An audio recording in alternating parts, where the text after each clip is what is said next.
Hi friends, நம்ம இப்போ shallow fried samosa எப்படி பண்ணுறதுன்னு பார்க்கலாம். ஃபஸ்ட்டு அதுக்கு வேண்டிய அவுட்டர் மாவை நம்ம ரெடி பண்ணிக்கலாம். அதுக்கு ஃபஸ்ட்டு அவுட்டர் மாவுக்கு wheat flour 1 cup, 2 tablespoon rava, 1 teaspoon ajwain, 1/4 teaspoon salt. இதெல்லாம் போட்டு நல்லா தண்ணி விட்டு நல்லா சப்பாத்தி மாவு பதத்துக்கு பிசைஞ்சு வச்சுக்கணும். எண்ணெய் ஒரு 2 டீஸ்பூன் அளவுக்கு விட்டு நல்லா கை ஒட்டாமல் பிசைஞ்சு எடுத்து வச்சுக்கணும். இதை ஒரு 1/2 அன் ஹவருக்கு ஊற வைக்கணும். இப்போ நம்ம நெக்ஸ்ட்டு மசாலா உள்ளே வைக்கிற மசாலா எப்படி பண்ணுறதுன்னு நம்ம பார்க்கலாம். 2 பாயில் பண்ண பொட்டேட்டோஸ் நல்லா ஸ்மாஷ் பண்ணி வச்சுக்கணும். 3 டேபிள் ஸ்பூன் சோக் பண்ணி ஒரு 8 ஹவர்ஸ் சோக் பண்ணி பாயில் பண்ண பீஸை அதில் ஆட் பண்ணிக்கணும். அதோட 1/4 டீஸ்பூன் சால்ட் ஆட் பண்ணி நல்லா மிக்ஸ் பண்ணி எடுத்து வச்சுக்கணும்.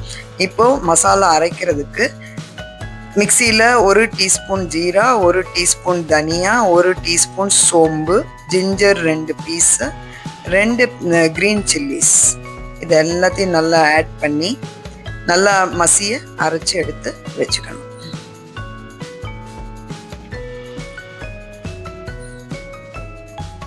ஒரு கடாயில் 2 டேபிள் ஸ்பூன் ஆயில் ஆட் பண்ணிவிட்டு அரைச்ச மசாலாவை ஆட் பண்ணி நல்லா பச்சை வாசனை போகிற வரைக்கும் நல்லா வதக்கணும். பச்சை வாசனை போனோன்னே அதில் நம்ம மிக்ஸ் பண்ணி வச்சுருக்கிற பொட்டேட்டோ அண்ட் பீஸ் மிக்சரை ஆட் பண்ணி நல்லா வதக்கணும். அதோடு சேர்த்து 1 டீஸ்பூன் மஞ்சள் பொடி, 1 teaspoon red chilli powder add பண்ணி நல்லா மிக்ஸ் பண்ணி எடுத்து வச்சுக்கணும். அதை ரவுண்ட் பால்ஸாக நம்ம பண்ணி எடுத்து வச்சுக்கலாம்.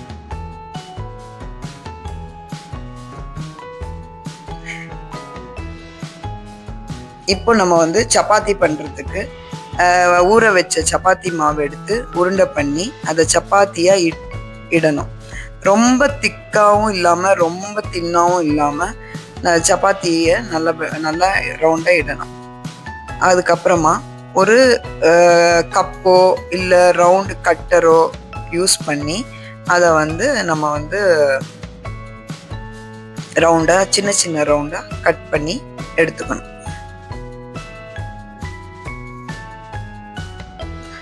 இந்த மாதிரி ஏதாவது ஒரு கட்டர் யூஸ் பண்ணி நம்ம சின்ன சின்ன சைஸ் ரவுண்டாக நம்ம கட் பண்ணி எடுத்து வச்சுக்கணும்.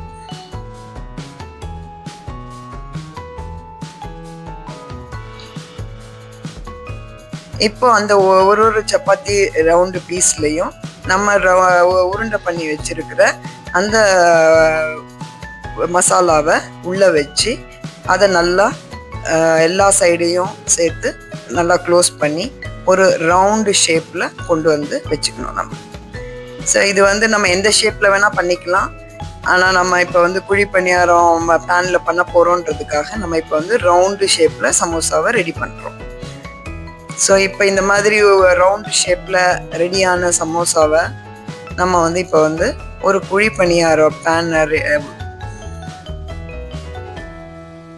பேனில் நம்ம ஃப்ரை பண்ண போகிறோம்.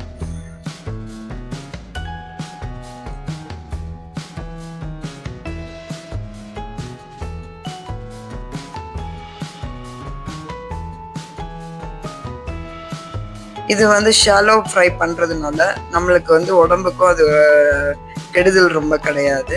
நம்மளுக்கு சமோசா சாப்பிடணுன்ற ஆசையும் இதனால நம்மளுக்கு பூர்த்தி ஆகும்.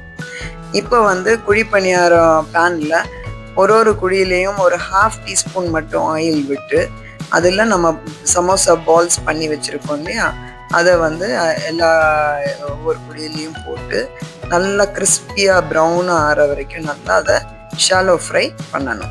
அதை கொஞ்சம் திருப்பி விட்டு எல்லா சைடும் ஒரே மாதிரி ஈவனாக கிறிஸ்பியாக வர மாதிரி ஃப்ரை பண்ணும். கண்டிப்பாக கிறிஸ்பியாக வரும், ஏன்னா நம்ம ரவை ஆட் பண்ணியிருக்கிறதுனால கண்டிப்பாக அது கிறிஸ்பியாகவே வரும். ஸோ ஆனால் நம்ம அதை அப்பப்போ அதை திருப்பி விட்டுட்டே இருந்தோம்னா எல்லா சைடும் ஈவனாக நம்மளுக்கு ப்ரௌனாகவும் கிறிஸ்பியாகவும் ஆகும். ஸோ இதை நீங்களும் நல்லா சமைச்சு பார்த்துட்டு எங்களுக்கு எப்படி இருக்குன்னு கமெண்ட் பண்ணுங்கள். எங்களோட சேனலை சப்ஸ்கிரைப் பண்ணி எங்களை சப்போர்ட் பண்ணுங்கள். Please like and share and subscribe our channel.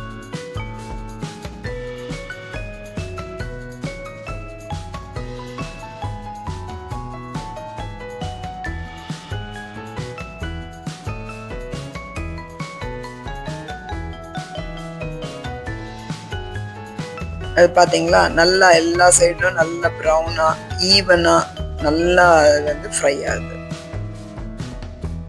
ரொம்ப ரொம்ப டேஸ்டியான சமோசா, ஷாலோ ஃப்ரைட் சமோசா ஈஸியாக நீங்கள் பண்ணிடலாம்.